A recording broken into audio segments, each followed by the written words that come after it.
Oui, parce que je ne sais pas pour vous, mais moi quand j'ai lu ce chapitre, j'avais le cerveau en ébullition. Comment va se finir ce putain d'arc? Parce qu'il ne reste plus beaucoup de mois, il ne reste plus beaucoup de chapitres, on est à peu près à 3 chapitres par mois, on va tabler sur 4 mois, 3 x 4, 12, en 12 chapitres pour conclure cet arc Toadland au 20 dieux. Il a intérêt de faire des chapitres de 50 pages, sinon je ne le vois pas si on arrive encore une fois sur une confrontation avec Big Mom. Et là, on va vraiment réfléchir au fond de la chose. Donc on va voir tout ça un petit peu en détail. Pour que les Vinsmoke ne tuent pas les personnes du Baratie, il ne faut plus que le mariage soit une nécessité pour les Vinsmoke. Si ce mariage n'est plus une nécessité, Senji n'a plus besoin de se marier. Donc, les otages n'ont plus raison d'être. Voilà.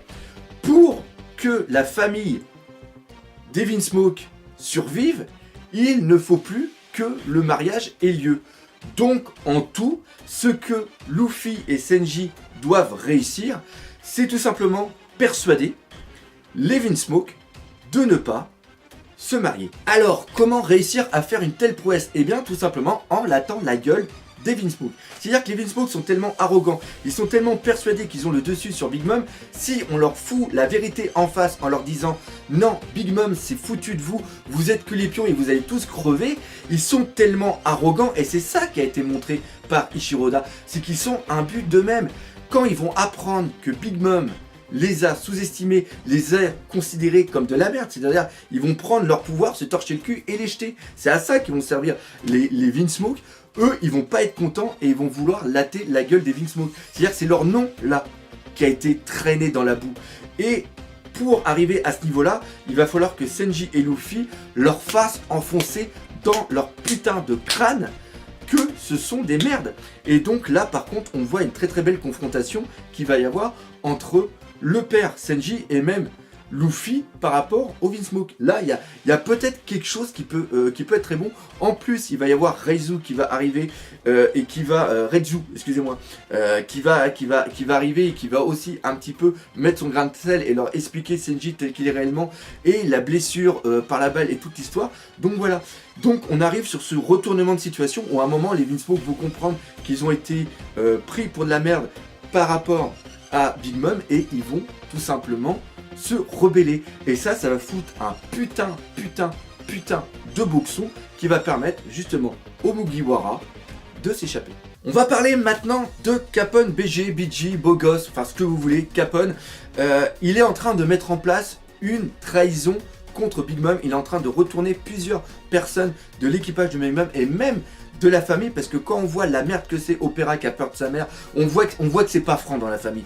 Donc il y en a beaucoup qui doivent commencer un petit peu à essayer de sentir le vent où il tourne et d'aller un petit peu du côté. Et Capone BG, comme vous l'avez dit, il est en train de monter une sorte de coalition pour trahir Big Mom. Et c'est ici que Jinbei intervient, parce que pour moi, Capone, en voyant justement que l'équipage des hommes poissons est quand même assez puissante et qu'il y a Jinbei et que Jinbei a aussi voulu partir justement de l'équipage, il a peut-être essayé de lui dire un petit peu le futur de tout ce qui va se passer pour le ramener à sa cause. Jinbei a peut-être fait le poisson. Voilà, cette blague est vraiment très très drôle. Et c'est pour ça qu'il a eu les informations, sur toutes les informations qu'il donne en début du chapitre, il les a peut-être eu par Capone BG qui est en train de monter un truc, parce qu'on va rappeler quand même le but de Capone BG, c'est que c'est un Rocky, et le Rocky, son but c'est de devenir le seigneur des pirates, et être seigneur des pirates ne te donne pas un laisser-passer pour faire n'importe quoi. C'est-à-dire qu'une fois que tu deviens le seigneur des pirates, déjà tu as toute la marine derrière le cul, parce que le gouvernement mondial va pas laisser quelqu'un connaître le secret de ce qui s'est passé pendant le siècle oublié et le révéler à tout le monde, parce qu'on sait que ça peut foutre le monde en chaos. Et après, il y a quand même les autres empereurs qui veulent aussi devenir le seigneur des pirates. Donc Capone BG, s'il devient le seigneur des pirates, au préalable, il est quand même intelligent, il doit assurer ses arrières et avoir une certaine puissance. Donc là, il est en train de former sa flotte, il est en train de former les trucs, et il a sûrement remarqué que justement Bobine est quelqu'un qui est vraiment très très proche de Big Mom, qui ne la trahira pas, et justement il a trouvé pendant le chaos qui est en train de s'installer un moyen de renverser Big Mom, et en tuant Bobine, il est en train de lui enlever peut-être un atout. Parce que même si pour l'instant, Bobby nous est montré comme quelqu'un de parfaitement nul, il est peut-être pas nul. Donc voilà, il y a plusieurs choses qui se mettent en place. Il y a tout le chaos qui va arriver dans la journée du mariage. Et Capone BG, bah encore une fois, va falloir compter sur lui.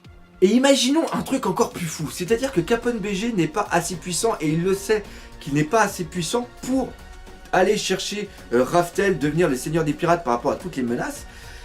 Il est peut-être en train de travailler avec quelqu'un d'autre. Et comme son pouvoir c'est celui du château fort, il a peut-être en lui d'autres personnes. Et encore une fois, lors du mariage, quand il va vraiment avoir la merde, c'est-à-dire que quand il va commencer à avoir le combat entre Levin Smoke et Big Mom tel que Big Mom l'a en tête, eh bien Capone BG par rapport à son pouvoir peut peut-être faire sortir quelqu'un, on ne sait pas qui, quelqu'un de Barbe Noire, quelqu'un d'un autre de Kaido, une alliance, je ne sais pas, quelqu'un de super puissant, et il va le faire sortir justement pour faire la merde et pouvoir latter la gueule de tout le monde.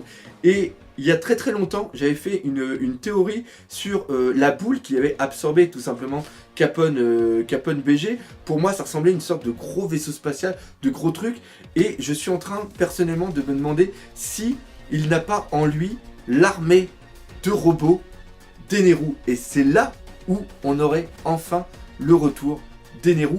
Parce que lui, il veut carrément contrôler le monde. Il sait qu'il y a différents empereurs qui sont puissants. Et là, il a peut-être l'occasion, justement, de latter la gueule d'un empereur.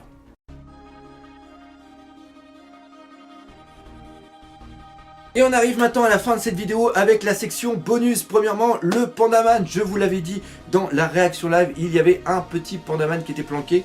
Quand on voit l'étendue de la plaine où justement on a encore les cadavres des échecs barbares, eh bien on voit un échiquier, un pion, je crois que ça doit être un pion, qui a sur la tête, il a quoi? Il a tout simplement une capuche de Pandaman. Donc voilà, le petit Pandaman a été trouvé dans le chapitre 856. Et je pense pas qu'il y ait beaucoup de personnes qui l'aient vu. On a aussi des petits bonus dans le miroir. À un moment, vous voyez un grand miroir et on voit dedans Big Mom dormir. Enfin, on la devine. Donc ça, c'est sûrement le miroir par lequel ils ont réussi à sauver Brook. Et dans un autre miroir, on voit une sorte de montant de lit avec derrière une bibliothèque. Et bien, ce miroir est tout simplement celui qui mène à l'infirmerie, car on avait eu justement le petit dessin de cette infirmerie dans le chapitre 852. Voilà, c'est là-dessus que se termine cette critique analyse de chapitre. J'espère que vous aurez autant apprécié cette vidéo que moi j'ai à les faire en ce moment. Avec, je vous dis, ça prend beaucoup de temps, mais je m'éclate comme un gros malade avec ce fond. D'ailleurs, si vous avez apprécié, n'hésitez pas à partager par les autour de vous. C'est super important. Pourquoi? Parce que tout simplement, dans des commentaires, j'en ai eu qui m'ont fait énormément plaisir, du style putain le doc c'est génial tes nouvelles critiques, ton nouveau format, parce qu'on était avant, on était encore sur l'ancienne version puis on n'aimait pas du tout, on regardait plus tes vidéos, puis là maintenant ça c'est beaucoup mieux. Donc voilà, donc franchement le partage et en parler autour de vous, ça m'aide énormément, ça permet de faire comprendre à d'autres personnes que la chaîne a évolué, et ça c'est méga classe. Pareil, n'hésitez pas à laisser des commentaires, même si j'ai pas le temps d'y répondre, je les lis tous. Défoncez la gueule de ce putain de pouces bleus, et nous comme d'habitude on se dit à bientôt pour de nouvelles aventures One Piece. Et n'oubliez pas le plus important, comme l'a dit une fois un mec avec une grosse moustache blanche, le One Piece existe. Allez, salut mes Nakama.